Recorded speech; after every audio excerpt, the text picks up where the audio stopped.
Yes dear student, last lecture में हमने heat transfer rate through a hollow cylinder किया था और आज हमारा टॉपिक है heat transfer rate through a hollow sphere. और सेम चीज़ है, उसमें भी हम वन डायमेंशनल ले रहे हैं, रेडियल डायरेक्शन हम यहाँ पे एज्यूम कर रहे हैं। जो सिलेंडर था उसमें भी हमने रेडियल डायरेक्शन कंसिडर की थी, और जो आज हम हेमिस्फेरिकल ये होलो स्पेयर ले रहे हैं, ये भी हम इसमें भी heat transfer rate spherical direction में, रेडियल डायरेक्शन में एज्यूम कर रहे हैं। एजम्पशन जो हमने वहाँ पे लिए थे सेम एजम्पशन हम यहाँ पे ले रहे हैं कि आइसेंट्रोपिक एंड होमोजीनियस है, वॉइड्स नहीं है। ये सब एजम्पशन जो हम लास्ट लेक्चर में लिए थे वही हम यहाँ पे ले रहे हैं। आप लोगों को मैं एक चीज़ बता दूँ, जो लास्ट वीडियो था उसमें जो लास्ट में, बिल्कुल लास्ट में जो हमने टेम्परेचर का रिलेशन डेवलप किया था, तो वहाँ पे एक माइनस की करेक्शन थी, तो आप उसको कर लीजिए। ये आपका 9 मिनट 26 सेकंड के बाद आएगा। तो वहाँ पे T1 minus two divide by LN R minus LN R1 होगा, जो कि मैंने गलती से LN R1 minus LN R लिख दिया है। तो आप उसको कंसिडर कर लीजिए। मैं रिजल्ट दोबारा से लिखता हूँ होलो सिलेंडर के लिए, तो आप उसको देख लीजिएगा। जो उसका रिजल्ट था वो आपका रिजल्ट था T1 minus T2 divide by LN R2 minus LN R1 equal to क्या हो जाएगा आपका T1 minus T divide by LN R minus LN R1। ये आपका रिजल्ट आ जाएगा। इसको आप वहाँ पे करेक्शन कर लीजिएगा। लास्ट स्टेप में मैंने यहाँ पे R1 माइनस R लिख दिया है, वो आप करेक्ट कर लीजिएगा। ठीक है, आप लोग कीजिएगा इसको अपनी नोटबुक में। वहाँ पे या तो आपने जब आप सोल्व कर रहे होंगे तो आपको पता चल गया होगा, अगर नहीं पता चला और आपने ध्यान नहीं दिया तो आप इसको करेक्ट जरूर कर लीजिएगा, अदरवाइज आपका आंसर जो है वो सही नहीं आएगा। Is it clear? चलिए अब हम बात करते हैं होलो स्पेयर के लिए। होलो स्पेयर में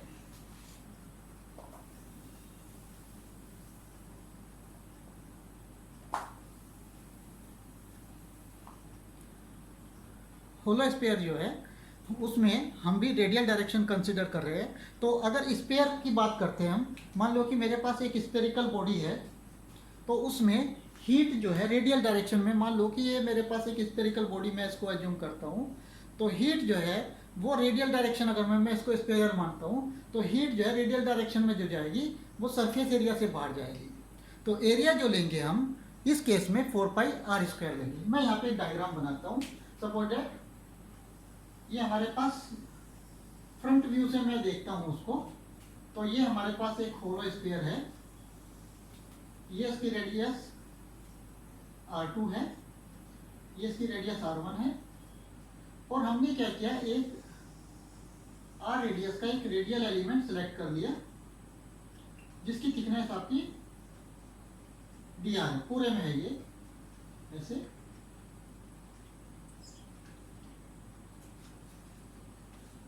ये पूरे में जो है ये थिकनेस जो है इसकी, ये जो थिकनेस है ये dr है। ठीक है, तो वही सेम थ्योरी हम यहाँ पे वहाँ पे भी लिखेंगे। और हम ये एज्यूम कर रहे हैं कि हीट की जो फ्लो की डायरेक्शन है वो बाहर की तरफ है, मतलब हीट जो फ्लो कर रही है आपकी वो बाहर की तरफ कर रही है। ये एक स्पेयर बॉडी है, स्पेयर में आपका हीट जो फ्लो कर रही है वो अंदर से बाहर की तरफ कर रही है। इसका मतलब इस वाले सरफेस का टेम्परेचर, ये जो सरफेस है इस वाले सरफेस का टेम्परेचर T1 होगा और इस वाले सरफेस का टेम्परेचर T2 होगा, और T1 की वैल्यू T2 से ज़्यादा होगी। हमने ये एज्यूम किया है, आप इसके अपोजिट भी ले सकते हो, ऐसा कुछ नहीं होगा, कुछ भी लीजिए आप। तो T1 is greater than T2, और ये जो मैंने एरो बनाया ये डायरेक्शन ऑफ हीट फ्लो की बात करता है। हमने R1 दिखा दिया, R2 दिखा दिया। तो हीट जो आपकी फ्लो करेगी वो सरफेस एरिया से जाएगी, तो सरफेस एरिया होता है 4πr²। तो हम इसके थ्योरी में क्या लिखेंगे, consider a radial element of thickness dr at a radius r। ठीक है, तो सेम मान लेते हैं हम कि जो रेडियल एलिमेंट है उसके एक पॉइंट पे टेम्परेचर T है, तो हम क्या लिखेंगे वही सेम हम यहाँ पे भी करेंगे। आई होप आपको अब तो बहुत आइडिया लग गया होगा इसका। माइनस के एरिया आपका हो जाएगा 4πr², और थिकनेस आपने लिया है तो ये हो जाएगा dt/dr। ये बात समझिए कि आर की वैल्यू वैरी कर रही है, तो ये जो हम इंटीग्रेट करेंगे वो आर के रेस्पेक्ट में करेंगे। क्यू की वैल्यू कांस्टेंट है क्योंकि हम स्टडी स्टेट ले रहे हैं, मतलब जितनी हीट आ रही है उतनी ही हीट बाहर जा रही है। इसका मतलब क्या है, किसी भी बॉडी पर किसी भी टाइम जब आप टेम्परेचर मेजर करते हैं वो हमेशा कांस्टेंट रहता है। मान लो कि इनर सरफेस पर टेम्परेचर T1 है, तो जैसे इनर सरफेस से हीट बाहर गई, सेम टाइम पे उतनी ही अमाउंट की हीट उस पर आ गई, जिससे कि उसका टेम्परेचर T1 पे मेंटेन रहा।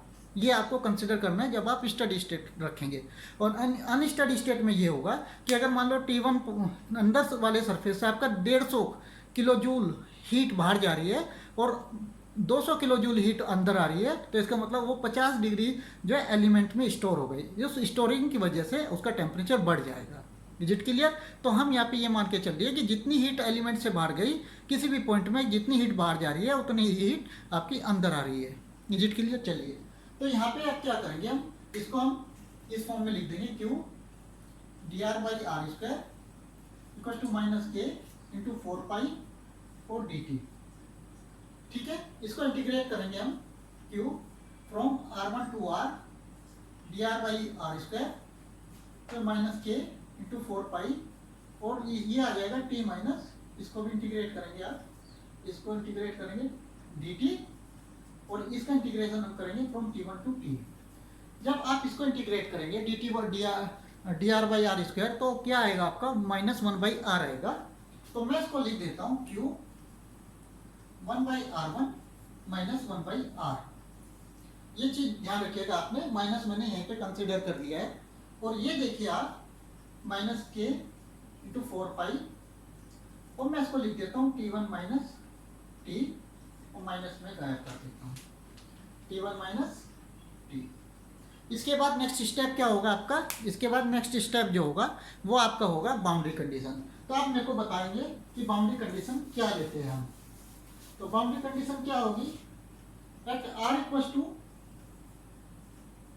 R1 T equals to T1 and at R equals to R2 T equals to T2। ये बाउंड्री कंडीशन है, यहाँ पे कांस्टेंट सी आएगा। तो ये बाउंड्री कंडीशन जब आप लगाएंगे eight R equals to R1, तो ये क्या हो जाएगा, Q 1/R1 minus 1/R1 equals to K to 4 pi T1 minus T1 plus C। तो C की जो वैल्यू है वो 0 आ जाएगी।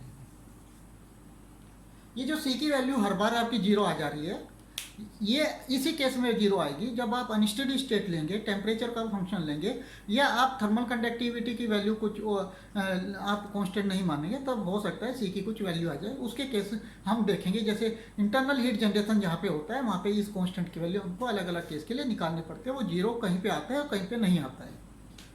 ठीक है, अब आपकी इक्वेशन में C 0 हो जाएगा। अब दूसरी बाउंड्री कंडीशन जब आप लगाएंगे, तो जो आपकी इक्वेशन आएगी, मैं डायरेक्ट लिख देता हूँ, Q 1/R1 minus 1/R2 equal हो जाएगा K इंटू 4 पाई, और ब्रैकेट में आएगा आपका T1 माइनस T2। और यहां से Q की जो वैल्यू है आपकी, Q की वैल्यू आ जाएगी आपके पास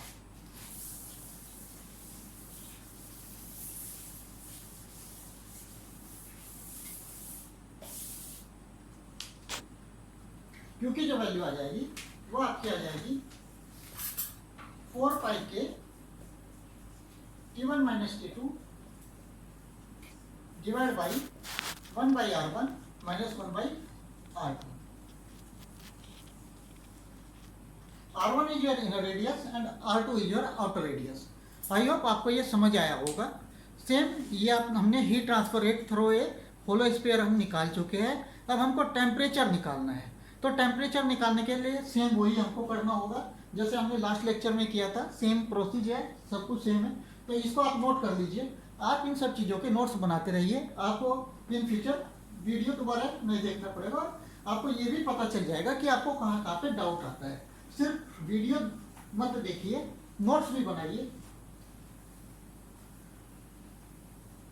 यही सब चीज़ें आपको यूनिवर्सिटी एग्जाम में, इवन गेट में इससे रिलेटेड क्वेश्चन आपको मिल जाता है। चलिए, तो अब हमको निकालना है temperature variation, relation between temperature difference और temperature with respect to radius. मतलब जो टेम्परेचर का वेरिएशन है रेडियस के रेस्पेक्ट में वो कैसे हो रहा है वो हमको देखना है। आप देखिए यहाँ पे आपके पास क्यू की जो वैल्यू आई थी, जो इक्वेशन आई थी वो आई थी आपके पास 1/r1 minus 1/r equal to K into 4 pi, और ब्रैकेट में आपका आया था T1 माइनस T2, और कंडीशन क्या थी, T1 is greater than T2। ठीक है, तो आप यहाँ पे Q की वैल्यू जब रखेंगे तो Q की वैल्यू आप रखेंगे तो Q की वैल्यू आपके पास क्या थी, 4 pi K divide by 1/r1 minus 1/r2 into T1 minus T2 equal to K into 4 pi T1 minus T। आपका ये कैंसिल हो जाएगा और आपके पास जो इक्वेशन बचेगी वो यहाँ पे नीचे में ये वाला नीचे उठ के आ जाएगा। मैं हर बार भूल जाता हूँ, ये आ गया। ठीक है, अब आप इसको आराम से निकाल सकते हैं, अब इसमें कुछ बचा ही नहीं है। आप इसको लिखेंगे T1 minus T2 divide by 1/r1 minus 1/r2 equal to T1 minus T divide by 1/r1 minus 1/r। अब आप किसी भी आर पे टेम्परेचर की वैल्यू निकाल सकते हैं, और जो वेरिएशन आ रहा है टेम्परेचर का रेडियस के रेस्पेक्ट में जो वेरिएशन आ रहा है वो क्या आ रहा है, T जो है वो फंक्शन आ रहा है आपका 1/r का। T जो है वो फंक्शन आ रहा है 1/r का। इसका मतलब जो ग्राफ बनेगा आपका y इक्वल टू 1/x का बनेगा, जो कि आपका हाइपरबोला को डिनोट करता है।